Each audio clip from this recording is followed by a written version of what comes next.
Welcome to Sports Management Podcast, where you will hear interesting sports management professionals share their stories, experiences, and passion for the sports management industry. I am your host, Marcus Philipsson. Welcome to episode 184 of Sports Management Podcast. Today's guest is Katie Hooper, the CEO of the creative brand studio Notorious111. Katie has previously worked for Ralph Lauren and HC before becoming part owner and CEO at Notorious111. We spoke about the rebrand of Notorious111, how to serve existing clients while moving forward as a brand, leadership, the difference in running a business versus owning one, Katie's passion for sports, and much more. Katie Hooper, welcome to the Sports Management Podcast. Thank you for having me. It's great to have you on the show. We just mentioned it is the day after Super Bowl Sunday. So how are you feeling today? Have a case of the Mondays, right, to play off of one of the campaigns. But I am a unabashed Philadelphia sports fan. So it's a fun day. It's on the heels of it. And it's gotten me thinking in all different ways about brand. Actually, it's sort of like the best example of brand is sports in so many ways. So I appreciate the conversation, hot on the heels. Yeah, exactly. Me too. Thank you for jumping on. And you work, as you said, a lot with brand and branding. You're currently the CEO of Notorious111. So can you talk a little bit about this role and the company and a creative brand studio? So what you're doing there? Yeah. So basically, it's been a really interesting journey. And I've been a part of this agency, right? So sort of a traditional integrated advertising agency, if you will, for the last 15 years or so when we were under the name HZ in honor of the founders of the agency. And the journey really, the short version is the founders made a decision to sell the company to WPP. And we were acquired by a PR agency, which is now known as Burson Global. And there was a vision to really stop sort of being so precious about comms agency needs versus creative. Social's always been an overlap. You know, the gray area has collapsed, and we just wanted to offer really smart creative services regardless of the platform or the target audience. I think the challenge is that the comms audience maybe wasn't quite there in terms of looking to disrupt in a responsible way as it pertains to brand, and they were more about protecting brands and making sure that reputation was a primary concern, which is super understandable. So ultimately, we made the decision to divest essentially from WPP and move away from Burson, which was an amazing opportunity and one that we didn't necessarily forecast. But once we were presented with the opportunity, we felt like it made the most sense for us. So the better part of the last 10 months has been an exercise in figuring out who we want to be as an agency when we grow up. And a lot of that is lots of different conversations and looking at the marketplace. And just, I guess, it could be this point in my career as well, but I feel sort of a moral and ethical responsibility to not contribute to more noise in the world in this particular moment. And I think there's a lot of marketers, and I understand why, that are sort of checking the box around just getting something out that's good enough feels like an accomplishment, and oftentimes feels like you're swimming upstream even to do that alone. What we're trying to do is we repositioned ourselves as a creative brand studio. We've renamed ourselves and completely rebranded ourselves as Notorious111 because what we're doing is sort of inviting our partners to collaboratively be more confident that we can put great work out there that resonates and that matters and that people will actually care about without exposing ourselves to being canceled or to risk. There's all sorts of ways that we've figured out how to go do that. So the other sort of big point is that there's 14,000 agencies, which is like shocking when I started to look into it. So the market is very saturated. And there's 14,000 agencies exactly like we were. So everybody's trying to figure out a new way to say integrated creative agency because it's sort of not as productive to be, a jack of all trades, master of none, if you will. So what we started to say was, okay, there's 14,000 agencies. We have an advantage just based off the fact that it happens to be the 5 of us who founded the agency are women. So less than 1% of agencies of those 14,000 are owned by women. And then when you start to factor in the fact that just naturally, this is our leadership team that has been a part of the journey over the course of the last 15 years for the most part, we have just an inherent different perspective on how we see the world, just as people, as humans operating through the agency or through the world rather. So we started to explore what would happen if we completely pivoted our creative position. And the first thing we did after we acquired the agency was we hired a new chief creative officer named Brandon Roshan. And Brandon has been in many amazing places and he has led the charge. And he's really a creative visionary beyond anything that we had ever had before. And collectively, what he started to do was ask us to ask ourselves what it means to have a brand that actually makes a radical positive impact. And so the idea behind Notorious is really, people have an inherent reaction to the word notorious, and some people think of it negatively, like, mafia figureheads and sort of notorious in a bad way. And what we're trying to do is invite people to never take anything at face value. And so we're looking to say, why couldn't Mr. Rogers be notorious for kindness? Or why couldn't Rosa Parks be notorious for bravery? And just don't settle, basically. Ask yourself about sort of like the idea of words and visuals, and you have a reaction to them. But what if we start to explore and play and see what we can do when we start to reinvent ideas? And then ultimately where we landed was we wanted to work with brands that want to be truly known for something. So that's the idea behind Notorious. How do we find the type of partners that aren't just looking to contribute volume and scale and eyeballs and clicks, which are important metrics, but we actually feel like we have an approach to help really crack those brands open and resonate in a way that perhaps we're not seeing our competition is able to do it.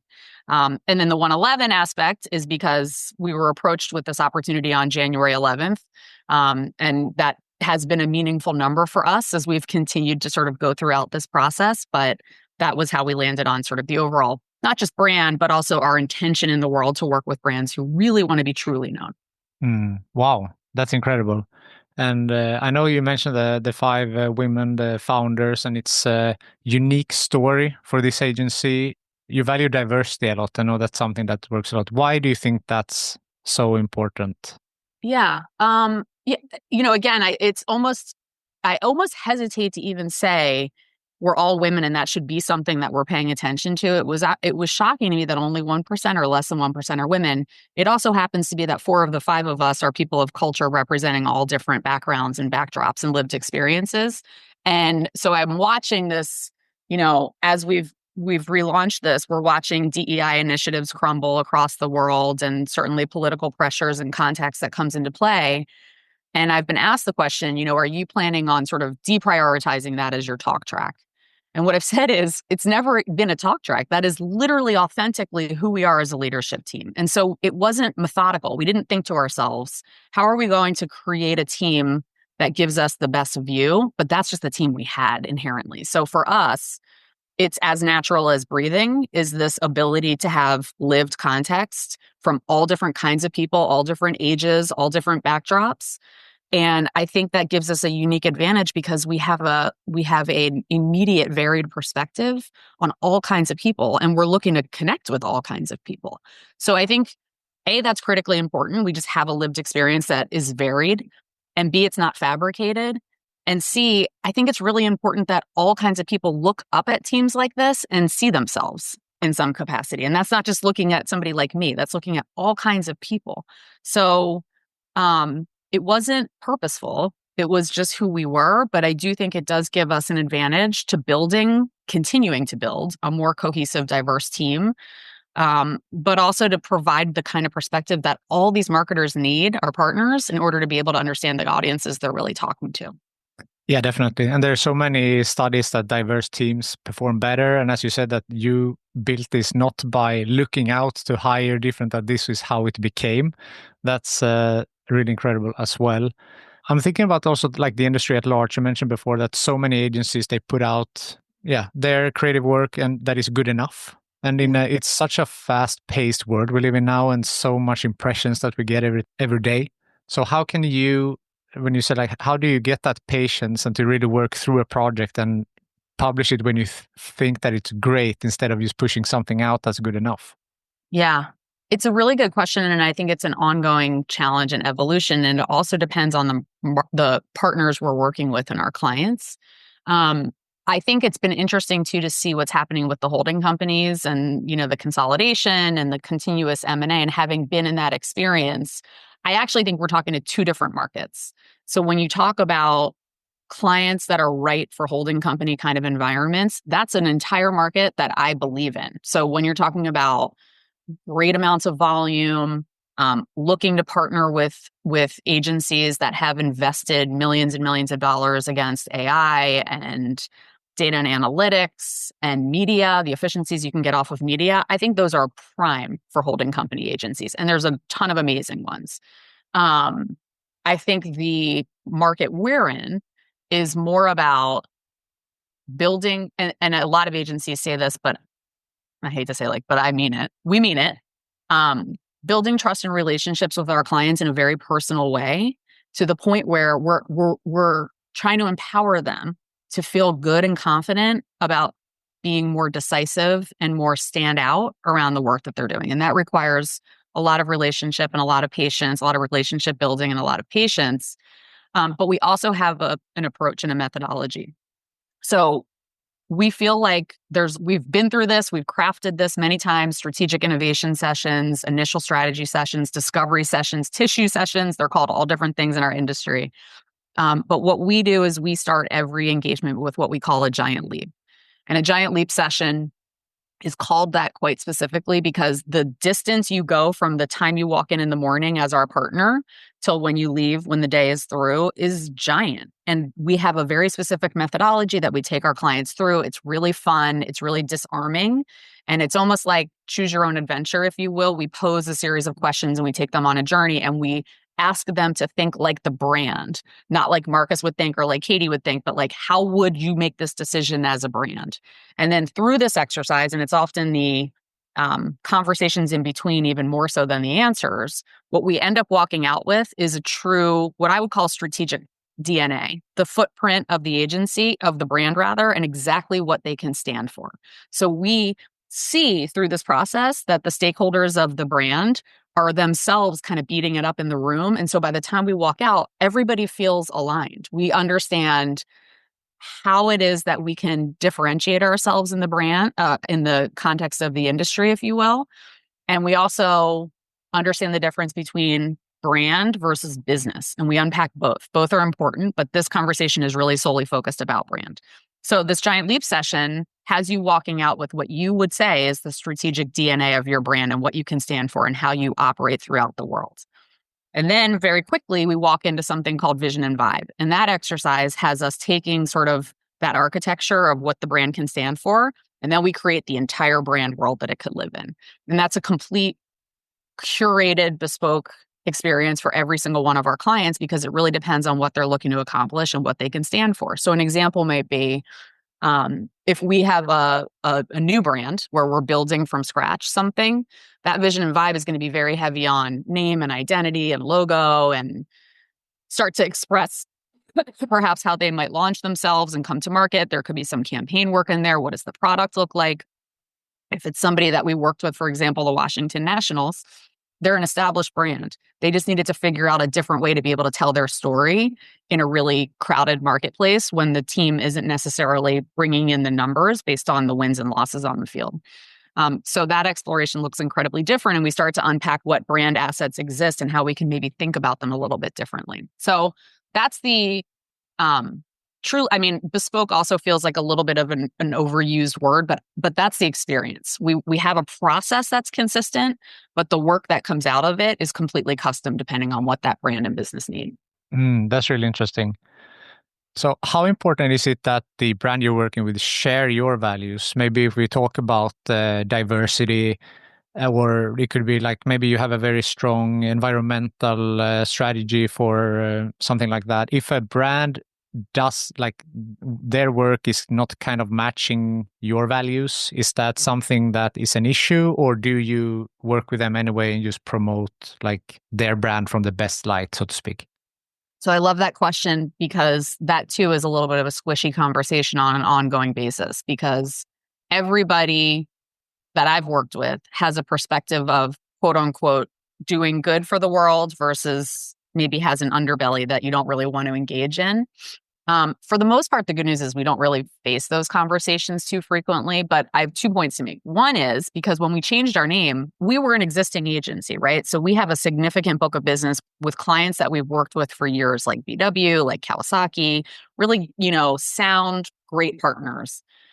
And we did have a couple of clients come to us and say, we're concerned that you've changed your name to Notorious111. Does that mean you're going to take us to the edge? Does that mean you're going to take our conservative brand and you're going to make it feel edgy? Are you going to make it feel like your website? We said, we love this conversation because no, that's the exact opposite of what we're looking to do. We're not looking to replicate, 50 versions of the Notorious 111 brand. We're looking to make it really clear that understanding culture and context and where people are operating is important, but we need to understand what makes your brand you. And so for us to sort of look to project our own values onto each of the brands would kind of be counter to what it is that we're talking about, which is creating a whole bunch of uniqueness as opposed to a whole lot of sameness. So that was a really interesting output when we changed our name that maybe we didn't really expect, but you don't really know what to expect when you go into this Wild West. But it was a thought-provoking conversation. The other point, which I think is more what you were asking, is how do we navigate the landscape of brands potentially that want to work with us that maybe conflict with our own values as an agency? And I think, again, that becomes a very human conversation with the leadership and the growth teams where we say, how do we feel about this particular brand and what it is they're looking to accomplish? Because we have a stated vision as an agency of creating radical positive impact. And the reason we like that is because that holds a lot of space for a lot of answers, right? Positive impact could be a really cool product has been invented and it needs to be brought to the market. Positive impact could be we're trying to help business grow because they can hire more people and they can do more things and we feel really, good about it. Positive impact could be something for climate. It could be something for purpose. There's a lot of room under there. But I think so far what we haven't seen is conflicts around brands that we're sort of iffy about, but we would actively have that discussion because I think at the end of the day, probably a lot of us who have been doing this for a long time just always took the assignment. We didn't put a whole lot of thought into, do we feel good about this or not? Because that's just been the mentality. But I do think that it's the right time to have those conversations because ultimately we're a team of humans. So we need everybody to feel like we're behind the work that we're doing for all sorts of reasons. You mentioned a lot of positive change, but you said that your goal is radical positive change. Is there a difference? I think the themes you hear from us are more than just status quo. So we purposefully added the word radical on there because we do not want to just create more stuff to say we did. Part of this exploration was me having lots of conversations with marketers I know all across the globe and asking them what they're not getting from their partners. What do you feel like you wish you had from your agencies? And one answer I hear all the time is agility. Like, I just want them to move faster, which we hear you, working towards that as fast as possible. But the other thing I heard was, I was asking one of my good friends at a Fortune 100 company who was working on an ad campaign with their big holding company agency. And I said, how do you feel about the creative? And she was like, it's okay. And I thought, nobody should have that. Literally, nobody should have it. You're talking about millions of dollars of not just money, but like heart and soul. And you're talking about creatives and you want something to be great. And so I just felt like the notion of positive impact wasn't specific enough. We did this as a leadership team. So like collectively, we just felt like we had to keep sharpening and narrowing to the point where we will make and do anything. We have an entire creative studio that can make anything happen. But what we're looking to find are the kinds of partners that are looking to leave their campsite a little better than they found it. And the more we can do that, I feel that sort of aligns with what our vision is. I love that. So I read somewhere when I did some research that you said that you're just getting started You have done the rebrand. You have been in the industry for quite some time, but now with Notorious 111, with the rebrand, how do you see the future? What are your goals now going forward? Yeah. So it's interesting and we can talk more about this. We really didn't know what we were getting ourselves into, right? Like running a company is very different, it turns out, than owning a company. And sometimes you just don't know until you're doing it. I'm sure you know this, even from launching a podcast. You're like, this is going to be great. And then you start to figure it out along the way. I think the reason I feel like we're just getting started is twofold. Number one, last year was enormously disruptive to us, the agency as an ecosystem, right? First of all, the last 5 years have been enormously disruptive to all people everywhere from a work and a culture standpoint. So, in addition to the fact that we started 2024 thinking we were going to close the agency, and 11 days into 2024, we decided we're going to buy the agency. And then 3 months later, we bought it. And then we spent the next 9 months kind of figuring out what that meant, right? So I keep describing it as we had this like amazing sports car already. And then the last 9 months, it was careening out of control. And we spent 9 months just getting control of it. And then we're like, cool, where do we want to go? Where do we want to go? And that's what 2025 for us is really all about. We wanted to make sure our existing portfolio felt really good about where we were going and what our intentions were. Our talent felt really good and understood the mission that we're all collectively on. But it was harder in a way to start a business that existed versus starting it from scratch. Because what you have to do is, ask all these people who are showing up very earnestly to service their clients and do great creative work to now take on a totally new identity that we hadn't even yet built. So we figured out, I think, pretty successfully and quickly all the sort of elements to who we wanted to be in 2024 while continuing to improve what we were delivering to our clients. So this year, very sort of psychologically and physically, I can't tell you how much I appreciated tearing off December 2024 and embracing January 2025, because this is the first time in a long time that we actually get to plan proactively from an agency standpoint. Okay, how are we going to go about our growth cycle? How are we going to go about our talent development? How are we going to go about promoting our brand so that we have more at-bats to be able to do what it is that we want to do? And there's no playbook for this, right? So it's just continuing to learn as we're going. And I do think, collectively, one thing we've all talked about for years is embracing a growth mindset. And that's exactly what this feels like. It feels like we are just starting an entire endeavor and we've learned so much. And how do we, for the first time, really, as founders and as owners, get to map where we want to go from here, and acknowledging every mistake, every pitfall is just going to have us come back and learn a little bit more and be able to apply it. So it's more of I would say a psychological thing. But again, I think it is also, as you pointed out, I think you said it nicer, but I'm old and I've been doing this for a long time, and everything I have felt like is a chapter in the learning curve.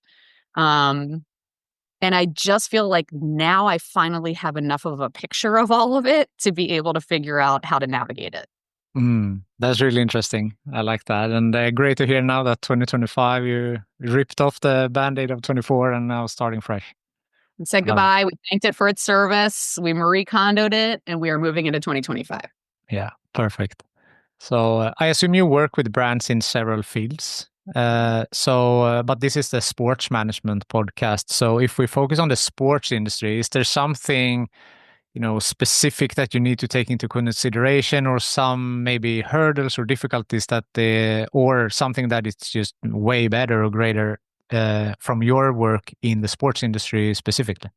Yeah. So my team will laugh at all of this because I'm annoyingly passionate about sports, probably. Again, Philadelphia fans, speaking of brand, are notorious for being very obsessed with our sports teams. So I think for me, sports is one of my most favorite industries that I've worked on. And we just happen to have constantly had a foothold in sports and entertainment throughout the entire time I've been at this agency. I also was an athlete and still consider myself to be an athlete, although like what's the Peloton version of the athlete, I guess, right? Like I still try to engage as much in competitiveness as I can. But I was a college athlete. I played field hockey and lacrosse. I was the captains of my field hockey and lacrosse teams in high school and my field hockey team in college. And so I've always had an inherent understanding of competitiveness, of the importance of coaches, leadership as it pertains to sort of when you're terrible, your season's awful, how important leadership is. And when your season's great, how important leadership is. And when I came to HZ, which was who we were before we were Notorious 111, we had an opportunity to pitch and ultimately win Penn State football. And this was a long time ago. And I think it's a great story for us because we still see it was in essence the first really amazing brand that we were able to really do what we're talking about now. So we were able to create an entire brand platform that still today, 10 years later after we launched it, is now core and inherent to the entire Penn State athletics program. So much so that it was referenced on Pat McAfee when he was there during the college football playoff. So it's very inherent to their brand. And what it taught me when we were there, which I joke, I think I got my master's degree from Penn State because we were there so frequently. But what it taught me was that every single every single fan base thinks they're the most special. It doesn't matter what it is, D1, D3, pro, small market, large market. That's kind of the beauty, I think, of sports, is that it is the biggest rallying cry and the biggest bond for a community. And it really has the ability to either build or make people incredibly angry if their team is not doing well. So I think what was hard and also ultimately so rewarding about that was Penn State football has a heritage, it has a history. It was obviously known for Joe Paterno, and then it was known for a scandal, and then it's been known for rebuilding ever since. And we were able to talk to and engage with as many fans and as many team members and as many staff as possible in order to land on this idea of what we ultimately called unrivaled. And the idea worked for Penn State football where it wouldn't work anywhere else because the experience of attending a Penn State football game in the winter during a whiteout is unrivaled. It's not like the stadium's great. It's not like the product could be good or not good, but the experience and the energy that you get from attending a game or from watching that game on television is unlike anything else. And so I think the magic of something like sports is when you really understand the mindset of the fan, when you really understand the context of the market they operate in, and you get the heart of what the team leadership and the staff are looking to communicate, it's super personal. It's super personal to be able to come up with something that really hits in the right way. So that then led to multiple other engagements. We worked on the Philadelphia Eagles, which was, I should have just retired. It was a highlight. We did a lot of work for the Washington Commanders. I mentioned we do work for the Washington Nationals. We do a lot of work with Monumental Sports and Entertainment and their various properties. And it just became something that I think collectively we really enjoyed working on, but we also appreciated it was interesting to work on the Eagles at the same time as the Commanders back in the day because, rivals, but also you can do that when you're working on sports because you're talking to a totally different community of fans than, they do not cross. Let's just say that. So it's been a place where we've consistently built really successful engagements with our partners, whether it was, very specific for the Commanders back in the day. It was more about building sponsor packages and entire experiences for those sponsorships. And for the Eagles, it was about the ad campaigns to get people more excited about them than the Phillies, because this was back when the Phillies were better than the Eagles. So every sort of challenge is different, but it's more personal through the lens of, I would say, brand and reputation usually than it is to just like butts and seats and things like that. Yeah, for sure. And I mean, sports have that, right? That it brings out emotions and people really, put their whole heart in something, in a team or in a player. And then I feel like it's more emotional in that way from fans than in most other industries. I totally agree. I mean, again, just because it's so current, watching the Super Bowl last night was a total trifecta experience for me, right? On one hand, I'm like quieting everybody so I can watch the ads like a dork. And so I have an opinion about those, right? And then watching a game as a fan is an incredibly physical experience because you feel so nervous for your team, which is like crazy, I know. And then my favorite ad, but I think only the Eagles fans would appreciate this uniquely, was Jordan ran an ad at the very end. I don't know if you saw it, but Jordan ran an ad and it was specifically about Jalen Hurts because he, if you follow the team, you feel invested in these people and these players. Again, unique to sports versus any other brand industry that you're talking about. And we all kind of feel like we've been on this journey. It's almost like a Netflix series every season, right? Like you're on a journey and this theme is that. And this ad so beautifully encapsulated that challenge that he had been on. And it just was so good. So that's what is so different, I think, about sports quite regularly versus any other industry that you work on. Not to say it doesn't exist, but in every sports story, it feels like you're invested. You feel like you know these people and you feel like you care about what the outcome is. And that's hard to hit the right brand message in that respect, but also incredibly personal at the same time. Definitely. I would like to talk about leadership as well. You mentioned that you were the team captain in your college sports.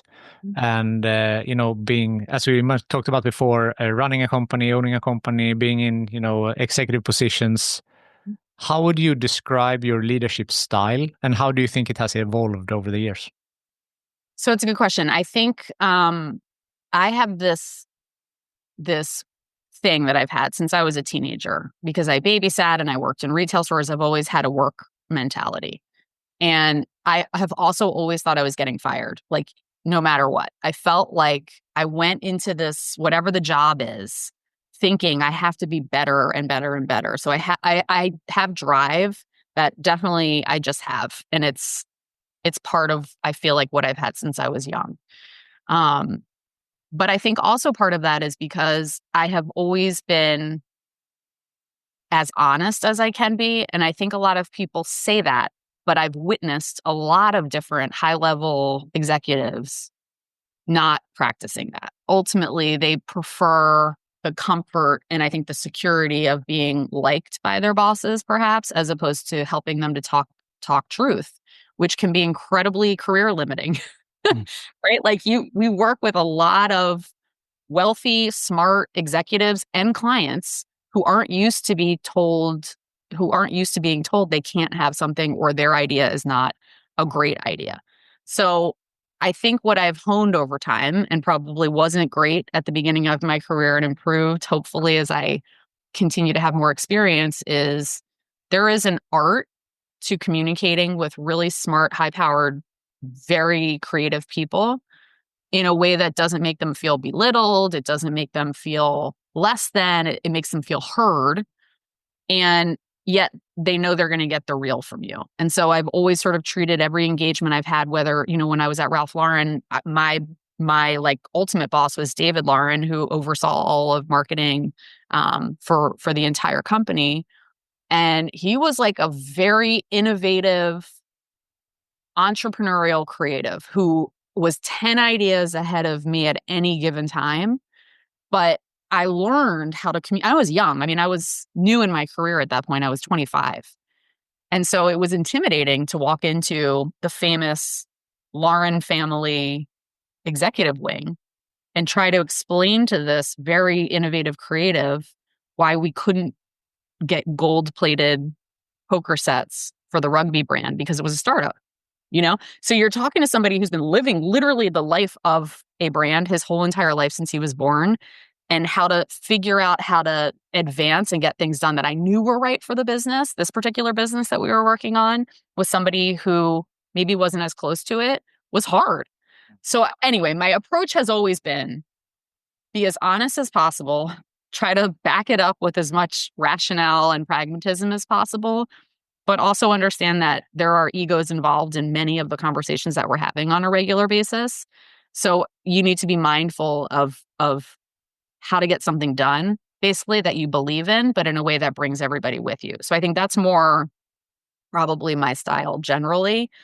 Now, as it pertains to sort of leading a team, Um, my goal is to surround myself with people 200 times smarter than me across every single skill set and bulldoze everything out of the way in order for them to be successful in what it is that they need to get done. So in my mind, if you're on my team and you're in charge of growth, I will support and lead and do whatever you need me to do, but like you get to decide for better or for worse where it is we're going, because you've shown me that you're capable of doing it. Likewise, with Brandon coming on board, he gets to decide. He gets to decide creative. He gets to help. Now we all get to collaborate and we facilitate that very purposefully, but I need people that are so much smarter and know way more things than I do so that I can kind of like look at all the pieces and figure out how to put them all into the best place possible. That's my goal. And I also admit I like to be liked. This is probably something I'm working on a consistent basis, because you're not always like delivering the most favorite news to everybody when you're in this position. And that's a work in progress for me, because I don't like to make people feel bad. But we also have to be accountable for a business and for a broader community that we're building. So that's probably a gap that I'm continuing to work on. That's interesting, because you say that you're telling the truth and you're very straightforward, and then usually that then you will clash sometimes, right? So then you might be disliked. So to have both of those and to balance those is an interesting dynamic, I think. It's challenging. I mean, I'll use even when we were going through the naming of the agency as an example. We were, as a leadership team, we were split right down the middle. We had truly like three people liked Notorious, and the other name that we were deciding between was 111, and they were separated at the time. And it was emotional. I mean, I know, and it's helpful for us to counsel our clients when they're going through name changes and rebrands, because it's hard. And at the end of the day, you never get alignment. You really never get alignment. So the conversation then shifted for me, with good counsel from my teammates, to like, you need to decide. That's the role, is you have to tie break it and you have to just keep us moving forward regardless of how people feel about it. And I was like, oh, this is not, I'm itchy. This is not my jam. But I embraced it, because ultimately, for a lot of different reasons, we ended up putting the names together, but that was not to split the baby. That was just a strategic move that we came to. But as soon as we decided, everybody was cool. So part of that lesson for me is like, even in the moment when those debates are occurring and you're getting a lot of heat one way or the other, you know that you're almost never going to gain alignment on everything 100% in this world, especially. And so sometimes you just have to like make the decision and keep it moving along. And even if people, feel a certain way about it, that's the gig. Hurdles will come, right? And I usually ask that. So has there been any bumps on the road in your career? And if so, how did you overcome them? Yeah. Yes, daily. It's interesting. Part of my process, I think, is I'll have a week where I'm just like, what is happening? I'm trying to ingest all the things.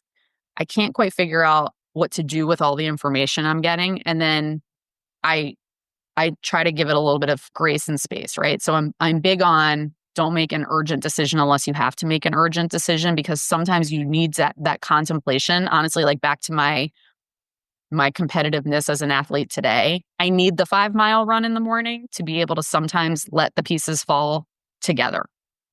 And so I think one of the big hurdles in general has been just understanding how to build a brand new vision, as I mentioned at the beginning, while continuing to service the clients that we have as successfully as possible.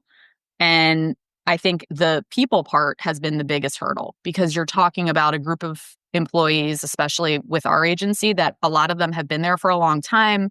They've been incredibly earnest, heartfelt, dedicated employees. And it's been really, really hard to convince them to see the company differently when they continue to show up at the same building every single day. And we just peeled off a sticker and we put on a new sticker. So that's been a work in progress. I think one view I have into the experience of being acquired, at the time there were founders there, and then the founders left, and then they asked us if we would take over just the stewardship of the agency. And then going through that process, really, I could have looked at that like it was a debacle because it was really hard. And I never felt like we had control of our destiny. And I felt like decisions were being made that weren't in the best interest of the agency and the people, or the work. But in hindsight, I feel like I had to go through that experience in order to understand, A, the fidelity of how to run a really good business, and to help us clarify what we want to be and what we don't want to be. Versus just, again, back to that we like to be liked thing, or I like to be liked thing. Like, we want to say yes to everybody. This is the number one agency challenge. It's really hard for agency people to say that they can't do that or they won't do that.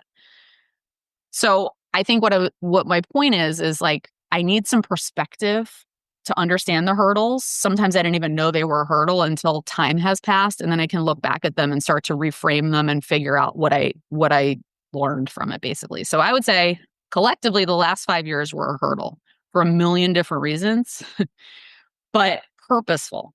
And so I can't really think of an example of like a derailing moment, in part because I've always seen what the next thing is, and I've always jumped into it. It's never even been a hesitation from my perspective to figure out whether or not you should take the leap, because what's the worst thing that happens? You totally fail, and then you go start again. You do something and you're better for it, right?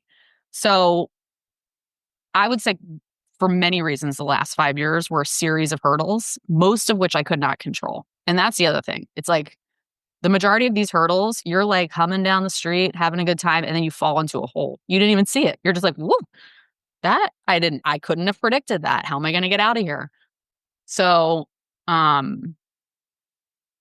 the things is my answer to the last 5 years, especially. Everything else, I think, has felt fortuitous. I can't think of another way. Like, I decided I was going to move to New York, so I just did. And then I kept looking at this little brand that launched at Ralph Lauren that I was interested in, and I found anybody I could, and I ultimately went there. And then I decided I was kind of done with New York and needed a break and wanted to move home to Philly. And, so there's all these sort of stories that have led me to each step. This was the first one where it really felt like how presidents look at the end of a term. They look super old and like haggard. That's how I felt at the end of this last 5 years. Yeah. Yeah, that's crazy, right? How they look. Like, I saw some before and after of Obama when he just went into office and out of office. It must be a rough job, this one. I do not envy it. Me neither. It sounds to me though that like you have purpose. That's what you said. Like, you always knew, like you had your Northern Star. So that must be helpful when you're going through hurdles, that you see this goal ahead of you that you're working towards. Yeah, I guess it's funny because I'm sort of jealous of people who have a very specific purpose, right? Like, I know people I work with, and their purpose is to impact this particular group of people and do this. Or, we work with somebody whose purpose was to open the first synagogue in a certain area, right? Like, there's all these very purpose-oriented people that I'm just like, God, I'm so jealous of that. But I think my purpose is to feel like I'm contributing. I can't, like, I look at, an FBI show on Netflix or something, and I'm like, I should have been in the FBI. I would have felt so good about like what I'm showing up to contribute every single day. But I'm not. I'm scared of things. So it's probably the right industry for me. But I do have a purpose to feel like I contributed at the end of every day. And I think now that I've had kids, and I have 2 sons and they're 10 and 12, and I've spent a lot of time away from them, as a result of doing as much as I can from my career. But I find it to be hugely rewarding because they're people, and they appreciate what I do too, which impacts my purpose, if you will. So I just have this feeling of wanting, again, maybe it's a sports mentality. I've always had it. I'm super annoying in that I talk in sports analogies all the time to people who do not care about sports at all. But I really do feel like I leave it all out on the field. And I'm easily motivated by coach-like objects who have that kind of wisdom, because it really resonates with me, and that really does feel like my purpose. I'm I have a great friend. She's a coach. She's my coach also, but she's become a great friend.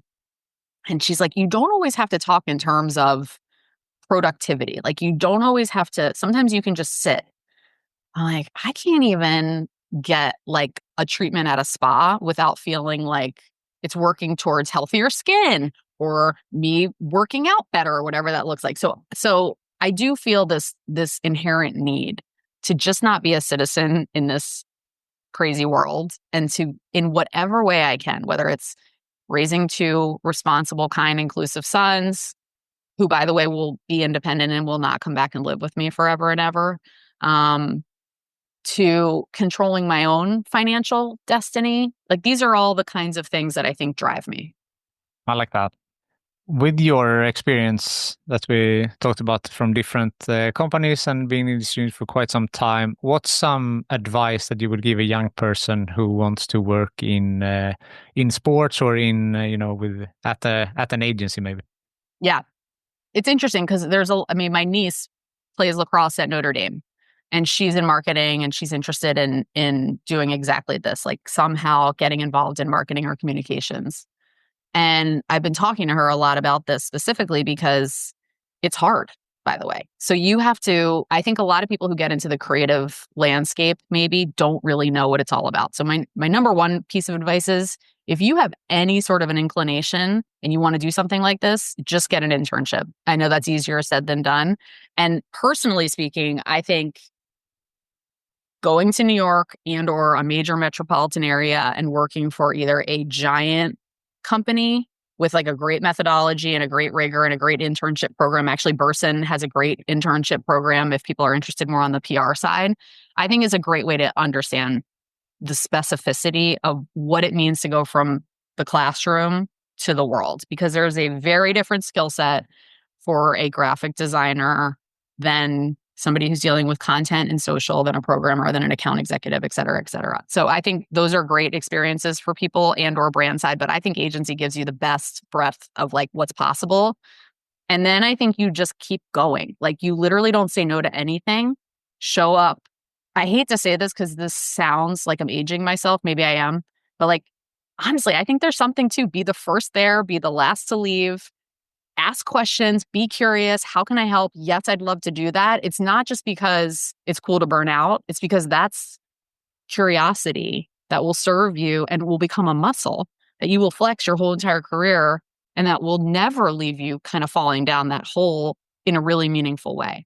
So that would be my biggest thing, is like, say yes to everything. Aim for things that you're interested in. And if you're in a place where you know you're not interested in it, don't waste time. That's the other thing. Don't waste time for the company that you're in, and don't waste time for yourself. Give it like a go, and then go find something else that you might be more interested in. I can tell you, being client side and nonprofit side and agency side has served me really well, because I was able to understand perspective from totally different viewpoints.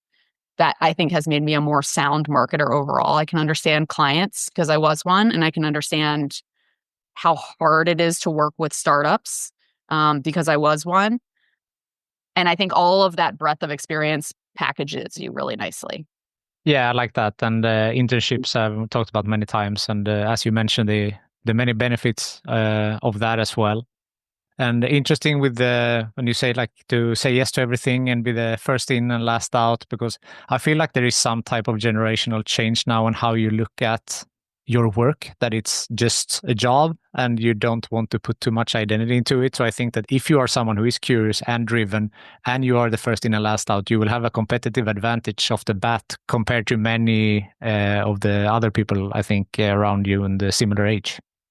I think you are right. And I would also say, like, you should surround yourself with all different kinds of people and all kinds of advice and see what works for you, because that is true. That is just inherent to what worked for me and what I look for. I look for, especially in the creative space, like, you to do this, because let's just be realistic about it. You are working nights and weekends, and then you're cool for a couple weeks. That's the kind of the beauty of working in an agency, is it's sort of little feast or famine sometimes, and people thrive on that kind of energy, do really well here. But you have to constantly be like, what if I did this better? Or I'm going to go out to see that museum exhibition because like I'm a naturally curious person. Or why did they put that sign there? It feels like if they did it differently, like there's just an inherent eagerness and curiosity that if you have that, you will thrive in this industry. And I agree, back to the 14,000 agencies, there's a lot of agencies that you could work for that are just looking to like clock in, clock out, make a logo, leave. That's not what we're looking to build. I don't think that's what differentiates great work from good work. And it's not for everybody. In the same way the Navy SEALs is not for everybody. In the same way that, going to RISD is not for everybody. And I think it's okay to acknowledge that. There's all kinds of jobs and careers for people, but to be in a creative agency environment, especially in our world where content is so like rapid and hungry, you have to be like on top of everything all the time because you want to be, not because your boss is telling you to be. Approaching the end here, is there something I haven't asked you yet that you feel is important to mention? I mean, I guess it's just, if anything, from my standpoint, I do this because it's ultimately fun. And I think there are so many marketing opportunities in the industry globally. It's really important, I think, and I did not do a great job of this. It just happened this way, to be thoughtful about who you want to be when you grow up. And at the time, for the first 20 years, I was like, it's cool to just go where the universe is telling me to go. And, back to the whole just getting started. This is the first time, I'm 46. This is the first time in my career where I have been forced to decide, am I going this way or am I going this way? And it didn't feel very obvious to me. And there is a mentor who was advising us throughout this process. And she said to us, fortune favors the bold. And that has been the mantra, so far as I'm concerned, for this exercise, but quite frankly, for my whole entire career. It's been, why not? Let's link arms and jump off the cliff, because it's not actually a life or death. We can figure this out. So I just think the more I can encourage people and ideally inspire people to find their curiosity, to actually care about what they're doing because they love it for some reason, and to be unafraid. Like, there's so many things to be afraid of, more and more every day, that this can become this little ecosystem where you get to play and you get to experiment and you get to create and you get to recreate. And I think anybody that doesn't embrace that, it's probably not the right gig. You really have an opportunity to make things in a way that most of us as adults don't have the opportunity to do. I love that. Katie, thank you so much for taking the time to be on Sports Management Podcast. This was super fun. Thank you. I appreciate the opportunity. Thank you for listening to the Sports Management Podcast. Please hit the subscribe button so you don't miss out on any upcoming episodes. Also, feel free to leave a comment about what you thought about this episode. If you want to get in contact with me, send an email to sportsmpodcast@gmail.com or hit me up on Facebook, Twitter, or Instagram @sportsmpodcast.